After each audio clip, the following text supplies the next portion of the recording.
Meimei mais uma vez, já estive aqui uma vez, então satisfeito pela oportunidade de trabalho. Eu saúdo os amigos de Londrina, os visitantes, trago um abraço de Valinhos, que é a capital do figo roxo, para a nossa região aqui. Digo para, porque eu sou oriundo aqui da região, como disse o nosso companheiro da cidade de Rolândia, através ali do Centro Espírita Emmanuel, fundado pelo meu avô materno, no ano de 1955. Então, agradecendo a Jesus, a Deus, a cada um de vocês que está aqui hoje, a direção da casa pelo convite, nós hoje vamos falar da pedagogia do amor. Quando nós falamos em pedagogia, nós estamos falando em aprendizado, em método de ensino. E o maior professor, o maior mestre que nós tivemos e que nós temos, é o nosso mestre Jesus.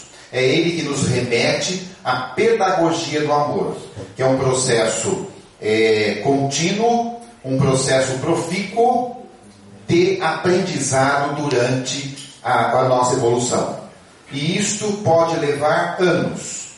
A pedagogia do amor pode levar décadas, pode levar séculos e pode levar também milênios. Vai depender da nossa vontade de aprender, vai depender da nossa vontade de estar seguindo essa pedagogia.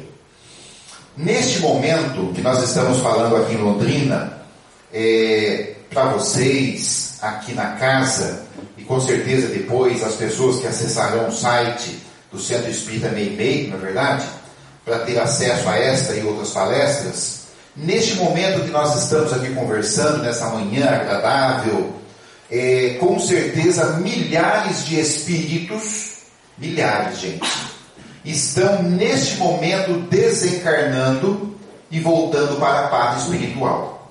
Neste momento aqui na cidade de Londrina deve ter alguns ou algum que está desencarnando e voltando para casa. E a estatística reveladora é que dentre estes milhares de espíritos de todo o globo que estão retornando ao mundo espiritual neste dia, mais da metade, estou sendo bem generoso na estatística, muito mais da metade está retornando para o lado de lá da mesma maneira que aqui chegaram, ou em situação piorada. Nós não regredimos na escala evolutiva, mas podemos piorar muito a nossa situação se não observarmos a lei do amor. A lei do amor, que é a lei universal e que nós estamos submetidos, é uma lei natural de Deus. Cada vez que nós agimos sem observar a lei do amor, nós corremos um grande risco de errar. Grande risco. Cada vez que nós agimos observando a lei do amor, nós podemos errar. Mas se errarmos, já temos um fio da meada para recomeçar, porque agimos pela lei do amor.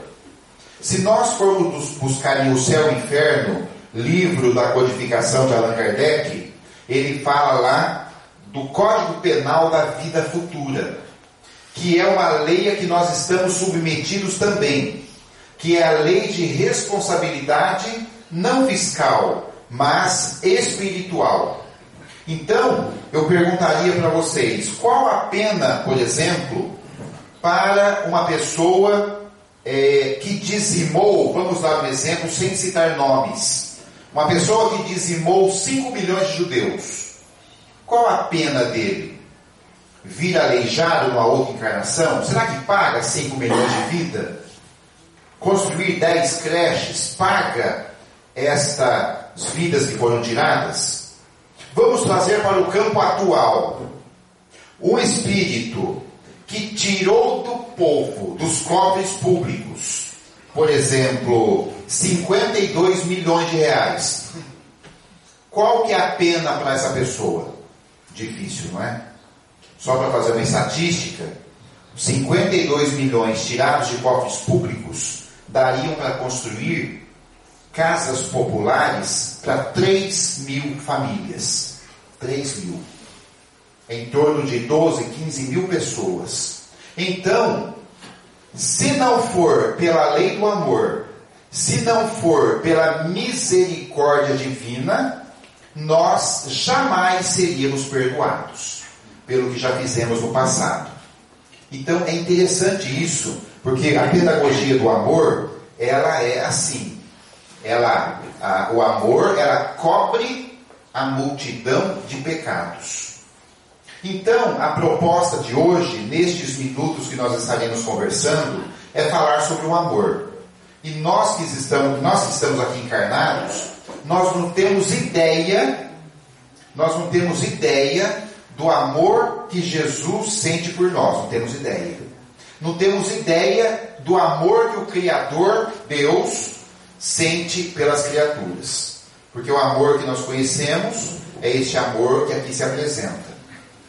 Um amor, por exemplo, de mãe e filho, que é um amor profundo, um amor enorme. Talvez seja o maior amor que nós conhecemos, né? O amor de mãe para filho, de um amigo para outro amigo. Então, se esse amor já é tão bonito, nós não temos ideia do amor maior por nós. Senão nós estaríamos perdidos. Então, a doutrina espírita, ela nos convida ao recomeço.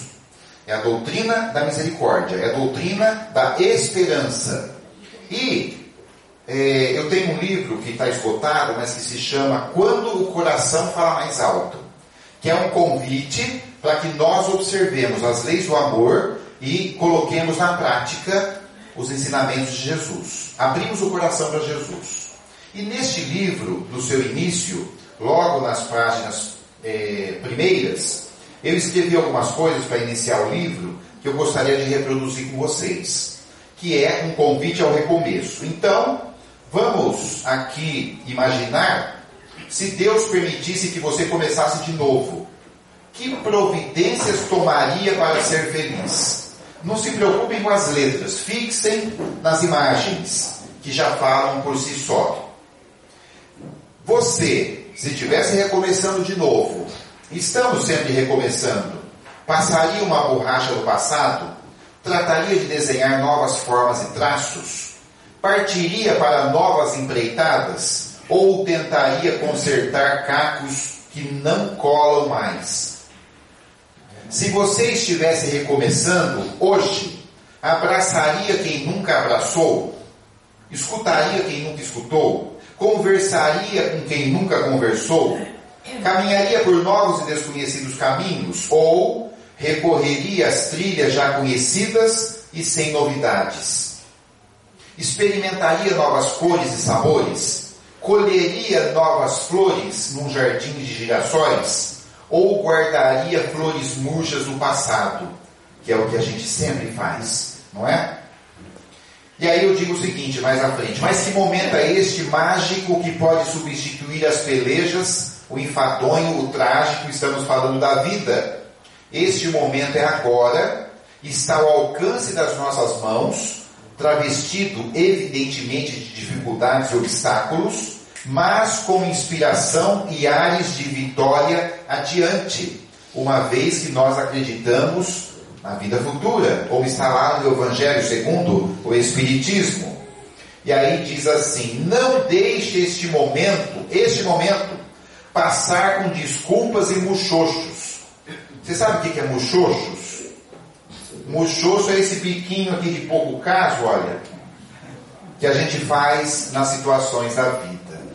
Não quero isso, não quero aquilo, isso não está bom, isso não está na minha conveniência.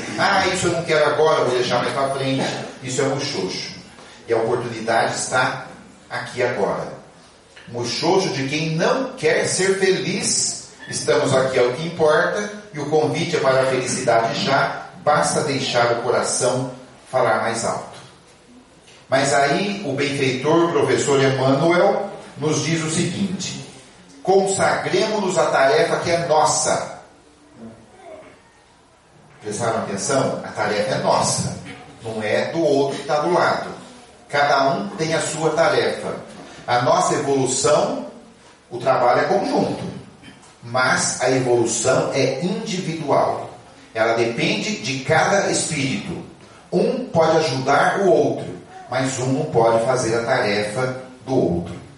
E tenho certeza de uma coisa: quando nós retornarmos ao plano espiritual, pela ação do desencarne, como milhares de pessoas agora estão voltando, nós somente seremos cobrados por aquilo a que nos comprometemos a fazer antes de vir para cá.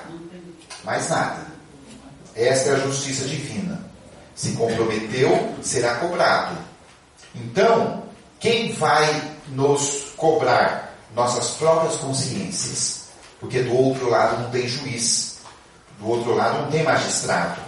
Nós que teremos que deixar cair a ficha e nos cobrar e nos arrepender. Continuando aqui com Emmanuel.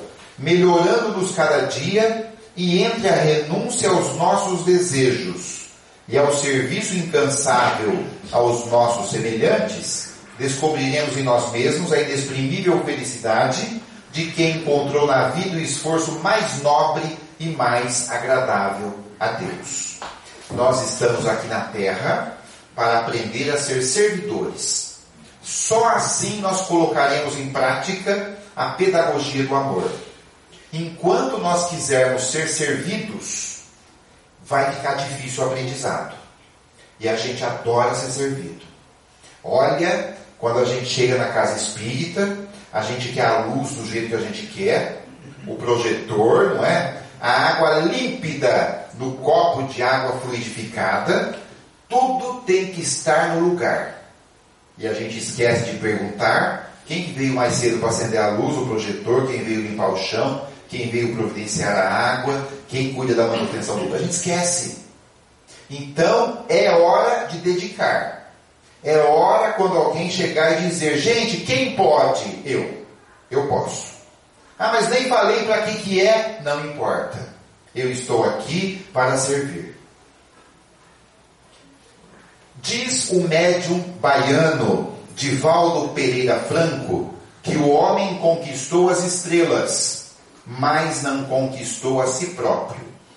Então hoje nós vemos cada vez mais pessoas chegando à casa espírita, chegando à igreja evangélica, chegando à paróquia católica e outras crenças das mais diversas, e com o maior desespero, desorientadas, porque não sabem quem são, estão como se tivessem caído do barco, né? Então as pessoas procuram descobrir quem são.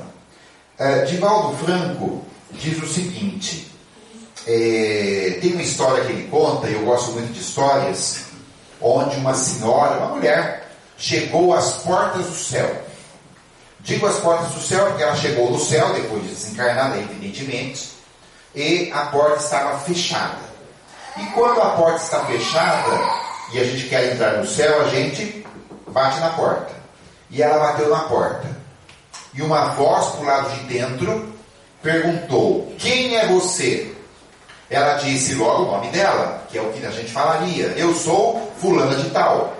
E o espírito lá do lado de dentro, devia ser um espírito ou um anjo, né? Um anjo, disse, eu não perguntei o seu nome, eu perguntei quem é você. E ela disse, eu sou uma mulher. Disse o anjo, eu não perguntei o seu sexo, eu perguntei quem é você. Ela disse, eu sou uma professora. Havia sido professora na última reencarnação. E aí ele disse, eu não perguntei a sua profissão, perguntei quem é você. E ela aí apelou para a religião, falou, eu sou espírita.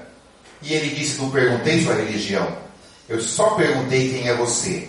E quanto mais ele perguntava quem ela era, mais ela se confundia e a resposta não vinha. E a porta se mantinha fechada. E conta Divaldo Franco que ela não teve outra saída a não ser voltar à Terra pela ação da reencarnação para descobrir quem ela era. E acreditem, senhores e senhoras, hoje nós estamos aqui para descobrir quem nós somos. E a resposta estava tão fácil. Vocês teriam a resposta para entrar no céu? Não? Sim ou não? Sim ou não, gente? Não. A resposta é muito fácil. Era só responder, quem é você? Diríamos, eu sou um espírito, filho de Deus. Com certeza a porta se abriria. Porque para os céus não importam rótulos. E nós gostamos de rotular. Quando a gente olha alguém, a gente fala, aquele fulano deve ser assim. Cada vez que nós rotulamos, nós impedimos a lei do amor, a pedagogia do amor. Porque você já se muniu de um preconceito. Você fez o conceito da pessoa antes mesmo de conhecê-la. Quantas vezes nós olhamos uma pessoa e falamos, essa pessoa deve ser complicada, vai me causar um problema. Depois você conhece a pessoa, ela vira o seu braço direito. Ela vira aquela pessoa que você confia, aquele irmão que você não teve, ou também ao contrário.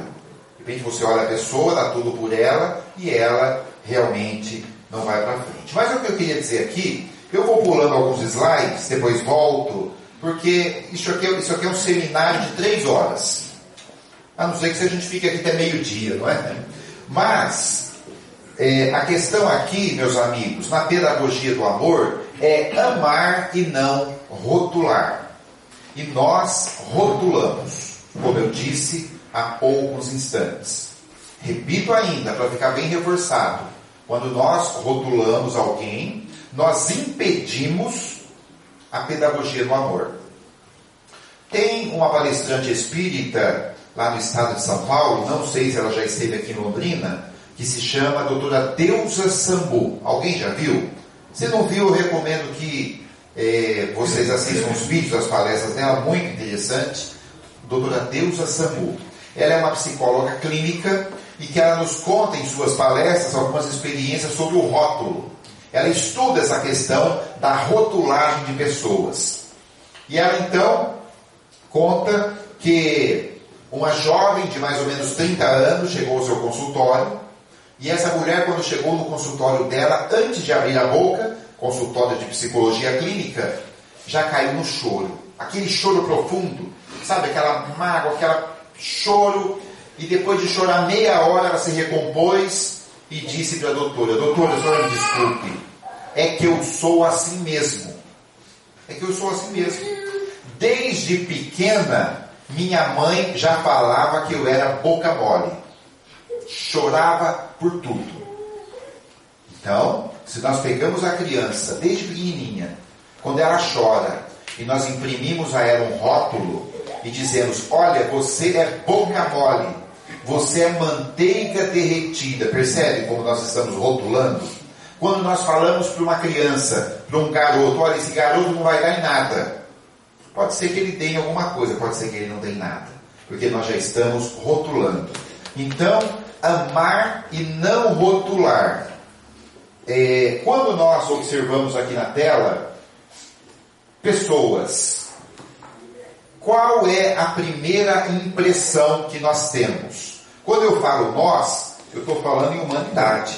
Eu estou falando em pessoas das mais diversas etnias, crenças, filosofias. Quando nós olhamos as pessoas, a primeira coisa que nós temos é a rotulação dessa pessoa. Então, se você olha aqui, você fala, olha, essa daqui, por exemplo, é negra. Este daqui é muito alegre para o meu gosto. Não sei não. Acho que deve ser. Deve ser o quê? Mas nós rotulamos. Olha, esse aqui está com cara de intelectual. Essa daqui, então nós rotulamos. E nós fazemos assim. E nós esquecemos que aqui não existem homens, mulheres, negros. Não, aqui existem espíritos eternos, espíritos imortais, filhos de Deus, e que neste momento estão na condição, por exemplo, de mulher, de homem, de negros, de brancas, de brancos. Então são espíritos eternos, filhos de Deus. Uma outra questão que nós esquecemos, quando nós precisamos observar a pedagogia do amor, é a questão da gratidão. Gente, nós precisamos ser gratos a tudo que nós temos. Quando nós somos gratos, pessoas resolvidas através da gratidão, nós não teremos grandes problemas à frente, problemas psicológicos, problemas de ordem mental, porque nós simplesmente somos gratos. Então a gente ouve muita gente falar: puxa, meu pai me abandonou, minha mãe me largou no orfanato, meu pai era isso, era aquilo. A gente esquece isso, agradeça, porque eles deram o seu contributo possível. Não cabe a nós julgar. Nós, espíritos encarnados, só precisávamos ter nascido. E só precisávamos de alguém que cuidasse da gente quando pequeno. Dali para frente é conosco. Dali para frente é com cada um. Então agradeça o berço que teve. Ah, mas você não conhece meu berço. Eu sofri. No mundo de prova e expiação nós estamos querendo o quê? Confetes, louros, não é? Então agradeça. Então aquele amigo nos ajuda a vida inteira. O dia que ele não pode ajudar, a gente olha para ele e fala: fulano, pensei que você fosse meu amigo. Hoje você pisou na bola. Acabou nossa amizade. Amizade de anos. A gente vê se romper por uma questão de minutos, por um pouco de dinheiro emprestado, por um favor que não pôde ser atendido, por uma sessão que não pôde ser cedida. Então é assim a nossa gratidão. Como é que nós queremos despertar e exercitar a pedagogia do amor, a aprendizagem do amor, não sendo gratos? Eu vou citar aqui para vocês na manhã de hoje o médium Francisco Cândido Xavier, o Chico Xavier. E eu estou redescobrindo ou descobrindo alguns causos, porque lá em Minas se fala causos, né? Novos de Chico Xavier. É gente que viveu com ele e que agora está contando o que viveu com o Chico, não é? E tem um casal lá em São Paulo que se chama Nena e o marido dela, que é o senhor Galvez. Aliás, Nena Galvez escreveu um livro, ela já está bem idosa, e ela escreveu um livro que eu recomendo, que se chama Até Sempre Chico Xavier, em que ela conta causos do Chico, muito interessantes. Procurem esse livro, Até Sempre Chico Xavier. E Nena Galvez e o marido recebiam na cidade de São Paulo o médium Chico Xavier. Nas idas que ele ia a São Paulo, nos anos 60, 70, e aí por volta dos anos 70. E um dia ele estava lá em São Paulo, o Chico foi de Uberaba para lá, para fazer alguns compromissos, cumprir alguns compromissos, e ficou hospedado mais uma vez na casa do casal Galvez. E à noite eles resolveram fazer um culto do Evangelho no lar. Só os três, o casal e o Chico. Deve ser muito bom fazer um Evangelho com o Chico Xavier. E eles fizeram o Evangelho, fizeram a prece, leram lá um trecho do Evangelho, discutiram a lição da noite, e quase ao final do Evangelho, o Chico vira para o Galvez e fala: Galvez, você tem lápis e papel? Porque tem um espírito aqui que está querendo dar uma mensagem. Vocês dariam lápis e papel para o Chico ou não? Sim ou não, gente? Sim. E o Galvez já foi lá logo no armário, pegou um calhamaço de sulfite, um feixe de lápis, e o Chico falou: sabe o que é, Galvez? É que tem um espírito aqui que nós começamos um livro há algum tempo, e ele está me dizendo que hoje ele precisa terminar esse livro. Só faltam 40, 50 laudas, e nós queremos terminar hoje. Posso? O Galvez falou: pode. Aí o Galvez perguntou: você pode dizer que espírito é? E o Chico falou: está conosco aqui hoje o espírito André Luiz, do culto do Evangelho do Lar. E aí então, o Chico, através de André Luiz, psicografa 45, 50 laudas, e ao final de 1h30 de psicografia, ele bota o fim naquele livro, e o livro é Entre a Terra e o Céu, um dos livros da série Nosso Lar. E aí, terminada a psicografia, já era quase meia-noite. Aí, terminados os trabalhos ali do culto do Evangelho com psicografia, e o Chico vira para o Galvez e fala: Galvez, posso pedir um favor? O Galvez: claro, Chico, o que você precisa? O Chico fala: eu precisava ir a um lugar. É, Chico, mas que lugar? Ele está em São Paulo, capital. Que lugar é esse? É o bairro tal. Ô Chico, é um pouco longe esse bairro. Fica do outro lado de São Paulo. Amanhã cedinho nós podemos ir? Ô Galvez, precisava ir agora. Agora, Chico? É quase meia... Vocês levariam o Chico, não? Botaria ele no carro e levaria? Galvez levou. Ô Chico, mas o bairro tal é longe. Você tem um endereço? O Chico falou, olha, o endereço eu não tenho não.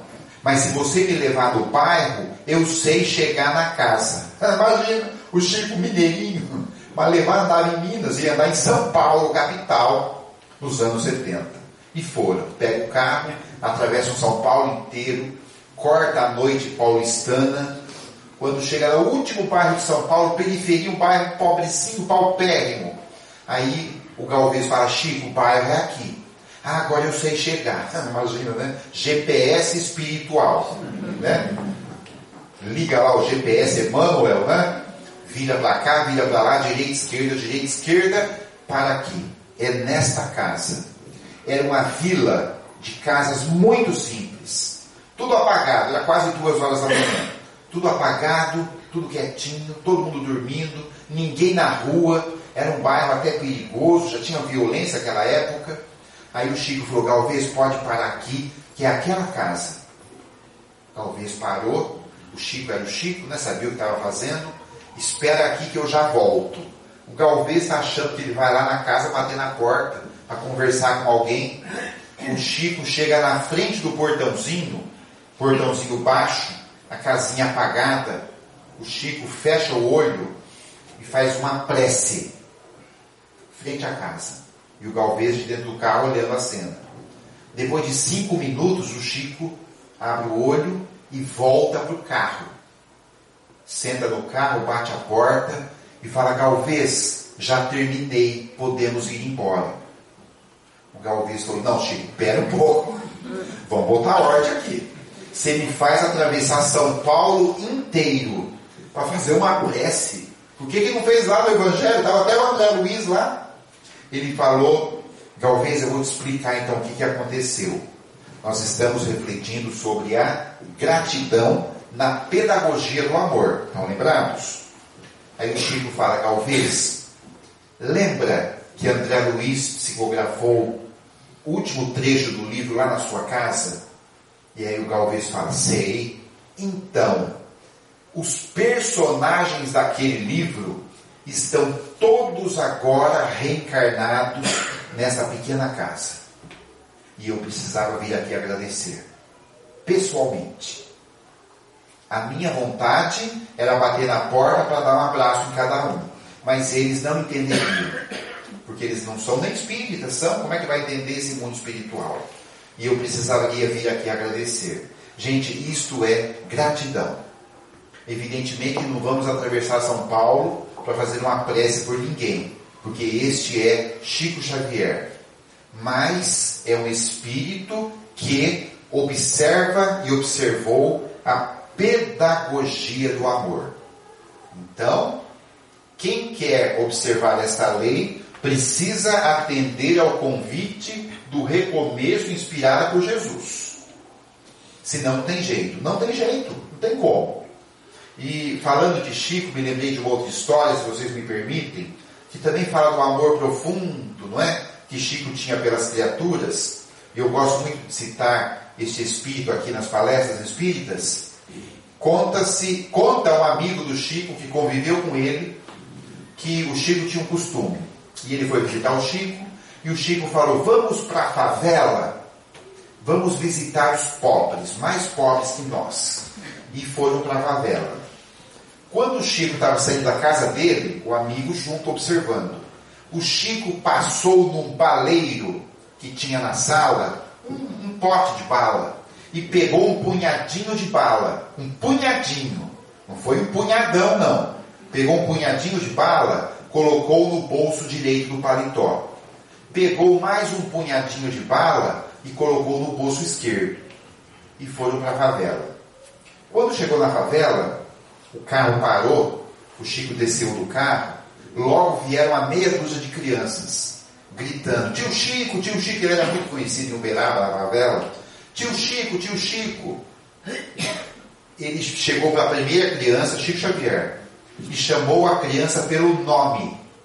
Falou: oi fulano, tudo bem? Como é que está sua mãe, dona fulana? E seu pai, senhor ciclano? E sua tia melhorou das costas? E seu tio? Foi perguntando para a criança. Botou a mão no paletó, tirou algumas balas e botou na mão da criança. A criança sorriu e saiu. Ele chegou para a segunda criança, usou da mesma metodologia. Oi, como é seu nome? Como é seu nome? Não. Fulano. Já chamou o nome da criança. Oi, fulana, tudo bem? Tudo bom. E seu pai? Perguntava a família. Punhadinho de bala. 2, 3, 5, 6 crianças. Terminaram as 6 crianças, andou mais um pouquinho, mais alguns barracos, mais 10 crianças. E ele chamava uma a uma pelo nome. E terminou aquelas crianças, mais à frente, mais 20. E mais 10. E aquilo foi meia hora, 1 hora, 2 horas, e o sujeito olhando o Chico. E o Chico ali, dando baile, perguntando o nome. Perguntando o nome não, citando o nome.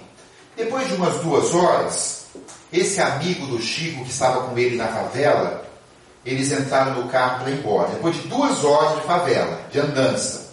E o Chico sorrindo e atendendo todo mundo. Tinha atendido já umas quase 100 crianças, sem exagero. E aí esse amigo conta que ele tinha 2 perguntas para fazer para o Chico dentro do carro. 2. A primeira pergunta ele ficou com vergonha de fazer. E nós não temos a resposta. Mas a segunda pergunta ele fez. A primeira pergunta que ele não fez, porque ele ficou com vergonha, é a seguinte. Ele queria perguntar: Chico, da onde você está tirando bala? Porque não tinha condições. A bala não acabava. Ele viu o punhadinho de bala que o Chico pôs no bolso. Chico, da onde você está tirando bala? Mas ele não perguntou.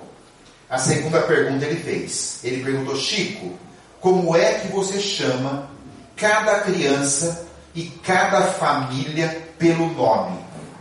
E ele disse: fulano, quem ama não esquece. Quem ama não esquece. Isso aqui é de muitas vidas. Então, quem observa a pedagogia do amor não esquece. Só que, mas, como nós dizemos, nenhuma lei pode ser maior que a lei de Jesus. Então hoje aqui nesse salão, olha, está lotado de gente o salão. A gente pode combinar alguma coisa aqui hoje, não pode? Mas o que a gente combinar não pode estar de acordo com a lei em desacordo com a lei de Jesus. Aqui na Câmara dos Vereadores de Londrina, na Assembleia Legislativa do Paraná, no Congresso Nacional, eles podem fazer a lei que eles quiserem, mas nenhuma lei pode estar em desacordo com a lei do amor, sob o risco de erro grave, de erro crasso. Então, nós precisamos observar isso. Alguém aqui gosta de Francisco de Assis? Quem não gosta, né? Então, para quem não sabe, ou não leu sobre isso ainda, Francisco de Assis morreu, desencarnou muito velhinho, quase 90 anos. E quando ele estava bem velhinho, estava lá na sua abadia, o seu convento, o seu mosteiro, né, como vocês quiserem chamar, ele tinha lá 30, 40 monges, que eram os primeiros franciscanos, que estavam lá sob a guarda dele, que ele ensinava, e eles trabalhavam, faziam assistência social, cuidavam dos animais, rezavam, estudavam as leis de Jesus, o Evangelho, a Bíblia, não é? E aí, um dia, lá numa reunião íntima com seus monges, eles resolveram fazer uma reza especial, uma novena ou alguma coisa assim. E inseriram nessa fase sacrificial, vamos dizer assim, um jejum de 10 dias, só com água, os monges. Alguém já fez jejum de 10 dias só com água aqui? Difícil, né? Mas eles fizeram. Aí conta, isso aqui é na biografia de Francisco de Assis, ano 1300 depois de Cristo, século XIV, que viveu Francisco de Assis na Itália. E aí conta-se que no primeiro dia do jejum, correu tudo bem, todo mundo com fé viva em Jesus. No segundo dia, já tinha monge meio sentindo uma tontura. No terceiro dia já tinha monge escorando na escada para subir o degrau, né? Escorando ali no corrimão. No quarto dia já tinha monge reclamando. No quinto dia o bicho pegou. Na quinta noite, Francisco de Assis, o pai Francisco, como eles chamavam carinhosamente, Francisco de Assis, foi se deitar, depois das suas últimas orações do dia, da noite, se deitou, aquele silêncio no monastério. Francisco de Assis ouviu um choro ao longe, um choro, ouviu que alguém estava chorando. Ele pensou, meu Deus, então tem alguém chorando, eu preciso ver quem está chorando, vai que está precisando de mim. E aí, então, ele foi até o choro, se levantou, se vestiu novamente, foi em direção ao choro, que vinha de um quarto de um monge. E o monge estava chorando, ele tocou no ombro do monge e falou, escuta, o que está acontecendo? Você está passando mal? Não, eu estou bem, mas está chorando por quê? Nós fizemos alguma coisa que você não gostou? Não, por que está chorando? Tão assim sofridamente. Ele falou, posso mesmo falar, pai Francisco? Claro, meu filho. Fala o que está acontecendo com você. Ele falou, fome. Eu tenho fome, não aguento esse jejum. Eu não sou igual ao senhor, eu sou, né? Aí o pai Francisco olhou assim com ele, com um rosto sério, né? E falou, o que você quer que eu faça para te ajudar? Aí, gente, nós estamos refletindo a lei do amor. Aí o monge fala assim, posso mesmo falar? O que eu queria agora? Claro, meu filho, fala que eu te ajudo. Pai Francisco, sabe aquele franguinho de panela que o senhor faz ao molho? Eu queria. Era 1h30 da manhã. Pai Francisco olhou assim de uma forma bem com rigor. Falou, menino, levanta-te e vista-se e siga-me. Aí o mongezinho levantou, botou a túnica, falou, meu Deus, agora eu vou acabar o resto do jejum ajoelhado no milho, né? Ele vai me dar um castigo. Como se não conhecesse o pai Francisco, né? E o pai Francisco falou, me siga, siga-me. E eles foram pelos corredores até a cozinha. E chegou lá, pai Francisco não permitiu que o monge cozinhasse. Ele mesmo cozinhou o tal do franguinho na panela, a italiana, 1h30 da manhã, do seu monge. Imagina aquele cheirinho de frango saindo da cozinha em direção aos quartos. Era só choro nos quartos, assim, né? 5 dias só com água. E aí o pai Francisco não deixou o monge se alimentar sozinho. Não, ele sentou-se com o monge e se serviu de uma porção do frango para comer junto com o monge. De vez em quando aparecia uma cabecinha lá na porta para ver quem é que estava quebrando o jejum. Quando via que era o próprio pai Francisco, ficava meio sem graça, assim, meio desconcertado, e o pai Francisco já dava sinal, pode vir, senta aqui. Em pouco tempo, os 30, 40 monges estavam sentados, ceando com o pai Francisco. Aí vocês podem perguntar, e o jejum? Foi para as cucuí? Foi. Porque o jejum não importa. O que importa é a lei de amor. É a lição que ele deu para aqueles meninos naquela noite. E naquela mesma noite, consta na biografia de Francisco de Assis, que ele teria dito uma frase que marcou a vida de muitos. E pode marcar a nossa também. Através da lei do amor e através do exemplo. Porque pai Francisco, já velhinho, disse aos seus monges, olha, eu estou indo embora. Porque ele sabia que desencarnaria logo em seguida. Mas vocês não ficarão aqui no monastério. Coloquem-se em dupla e cada um vai pregar o evangelho em uma região do país. Aí vem a frase principal. Disse pai Francisco, cada um de vocês vão em dupla pregar o evangelho por todo o canto do país da região. Pregar o evangelho, vírgula, abre aspas. Se preciso, utilizem palavras. Se preciso, prega o evangelho. Se preciso, utilizem palavras. Porque é assim que se prega o Evangelho. É assim que se determina a pedagogia do amor.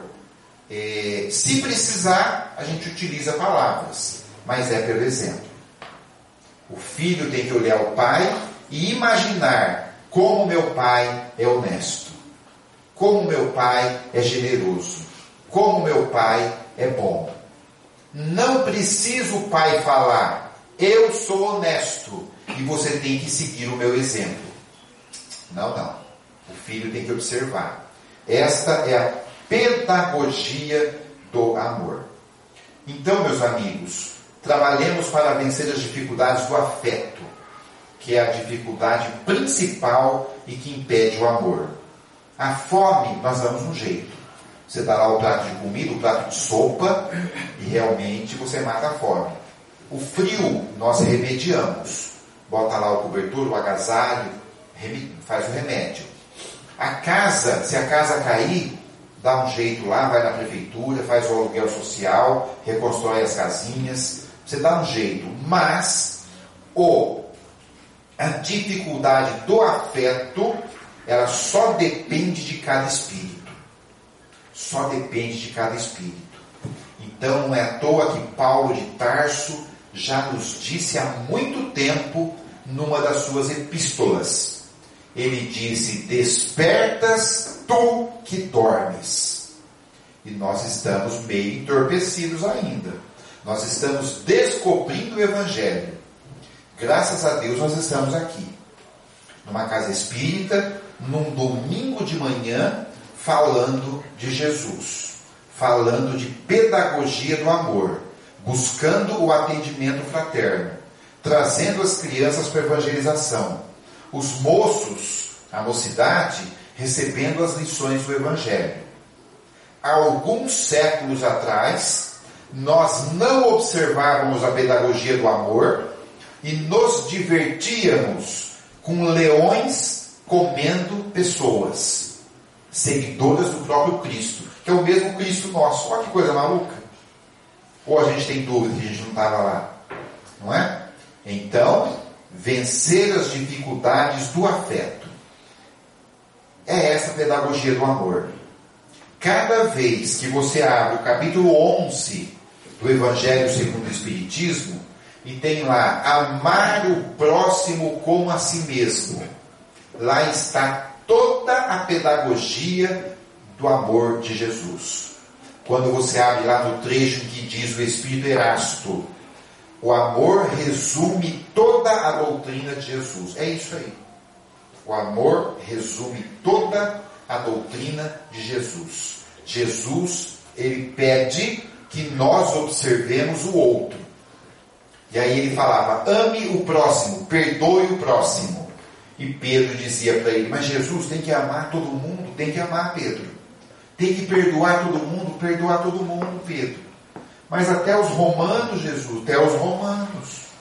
Porque os romanos, cada 100 peixes que ele pescava, 60 era dos romanos. Até parece um país que nós conhecemos bem. E ele falou, tem que amar até os romanos, Pedro. Jesus, vai ser difícil. Vai, Pedro, vai ser difícil. Mas não impossível. Gente, isso é pedagogia do amor. É você enxergar que o outro é o outro. O outro não é você. Então ele não vai fazer igual. E não adianta tentar mudar o outro. Não adianta. Tem que mudar, a mudança é nossa, não é do outro. A mulher quer mudar o marido. E o marido quer mudar a mulher. A mãe quer mudar o filho depois que ele cresceu. Depois que ele cresceu, tem 30 anos, ela quer mudar o filho. O filho quer mudar os pais. Pai de 60, 70 anos, ele, não, meu pai tem que mudar. Ele é muito radical. Você acha que ele vai mudar? Quem tem que mudar é você, a sua visão, para melhorar a convivência. Eu costumo brincar que tem gente que quer mudar até a sogra. Como é que pode? Não, mas minha sogra não dá. Se ela não mudar, não vai ter jeito. Meu filho, muda você, não a sogra. Porque a mudança em você é mais fácil. Mas a gente vê aquela jovem que conhece o garotão lá no clube jogando tênis. Aí ela passa assim, vê aquele garotão atlético, com aquele uniforme de tênis, dando aquela raquetada. É um esporte muito majestoso, bonito, ela apaixona. Aí conversa vai, conversa vem, começa o namoro, conversa vai, conversa vem, vem o noivado, vem o casamento. Aí depois que casou ela fala, você não joga mais tênis que eu não quero. Poxa, conheceu o sujeito jogando tênis, agora não pode mais. Percebe como a gente quer mudar o outro? E isso vale para todos, viu? Só estou dando um exemplo. Então, meus amigos de Londrina, é esse o recado. É esse o recado da pedagogia do amor. Mas eu não posso encerrar, e como eu faço em todas as palestras, e estou vendo que o nosso tempo aqui já está esgotado, eu não posso encerrar antes de deixar para vocês 2 recomendações que eu faço em todas as palestras praticamente. A primeira recomendação é para os espíritas que precisam sorrir. Nós precisamos sorrir. Mesmo diante da dificuldade, mesmo diante das adversidades da vida, é preciso sorrir. E eu costumo dizer que nós que somos homens, sexo masculino, precisamos aprender a sorrir com as meninas, porque as mulheres sorriem mais que os homens, sabiam? Elas se divertem mais que os homens. Pra vocês terem ideia, eu não sei como é que está aqui em Londrina, mas as mulheres falam mais que os homens. Falam, vocês convidam? E com isso elas se divertem mais. Com isso elas colocam mais para fora. Não é à toa que na linha estatística da medicina, a mulher vive 7 a 9 anos a mais que os homens. Vamos dar um exemplo rapidinho. Você pega um elevador, abre esse elevador, descem 2 homens. Um fala para o outro, boa tarde, boa tarde. Acabou o papo. Aí desce 2 mulheres. Uma já chega com a mão no ombro da outra. E aí elas conversam tudo, dando risada, gargalhando. Aí você fala, não, mas elas são amigas. Não, não são amigas. Elas se conheceram no 6º andar. Quando chegou no térreo, ela já sabe a tintura do cabelo, onde é que ela comprou a bolsa, se ela é católica, espírita, evangélica. Já sabe tudo. E com isso elas se divertem. E homem não é assim. Leva sua esposa, sua namorada, sua companheira numa festa. No outro dia, o homem encontra o outro homem e um fala para o outro, e aí, foi na festa? Fui. Como é que foi lá? Não deu para eu ir. Foi tudo bem. Acabou o assunto. Foi tudo bem, não aconteceu nada digno de nota, ele já está satisfeito com a informação. A mulher é diferente, ela sorri mais, ela quer mais detalhes, ela vivencia mais aquele momento de todas as formas. E aí um amigo encontra a outra e diz, e aí, foi na festa? Menina, não pôde ir, você foi? Eu fui. E aí? Ela falou, e aí? Senta aqui que eu vou te contar. O que aconteceu? E ela conta tudo. Até o babadinho da mesa, o enfeite, que o homem nem viu que tinha toalha. Ela viu. Detalhe. E esse detalhe da vida é muito impressionante. Olha, gente, diz o poeta Mário Quintana que o sorriso enriquece os recebedores sem empobrecer os doadores. Não custa nada. E segunda coisa e última, para nós encerrarmos a nossa fala, é o abraço. Então abrace. Quem não tem costume de abraçar muito, comece a abraçar. Dizem os especialistas aí, que se você der 12 abraços por dia, 12, nós ficamos positivados por até 72 horas. 12 abraços, 72 horas. Até o espírito obsessor cai fora. Volta lá na quinta-feira. O sujeito está positivado, vai ficar fazendo o que? Ali batendo em ferro frio? Não tem jeito. Então, abrace. Porque o melhor lugar do mundo é dentro de um abraço. O melhor lugar do mundo não é Londrina, não é Valinhos, não é Brasília, com certeza, não é Londres, Paris. O melhor lugar do mundo é dentro de um abraço. O nosso amigo Isaías Claro, que é palestrante, lá estava aqui na região, que eu vi a notícia, ele conta que ele teve uma filha especial. E a filha era tetraplégica, não mexia do pescoço para baixo. E quando a filha dele estava assim, bem no finzinho, já na UTI, a filha o chamou, já quase desencarnando, aquele fiozinho. ela chamou ele e falou: papai, eu queria me despedir do senhor. E o senhor me dá um abraço? E ele fez menção de ir até o leito abraçar ela, imobilizada do pescoço para baixo.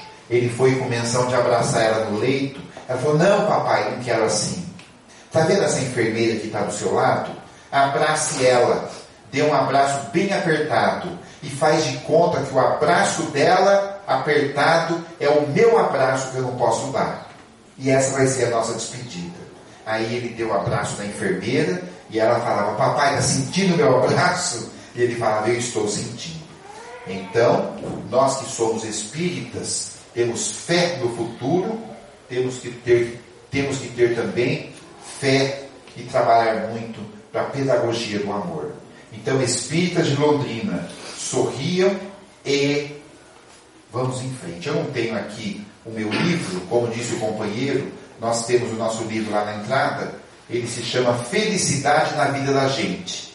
É uma das palestras que eu faço, é um livro de pesquisa, um livro baseado no pensamento de Francisco Cândido Xavier e de Valdo Pereira Franco e seus respectivos autores, mentores espirituais, Emmanuel e Joana de Ângeles. Quem quiser conhecer o livro, ele custa apenas R$20 e nós ficaríamos muito satisfeitos. Meus amigos de Londrina, muito obrigado. Até uma próxima oportunidade.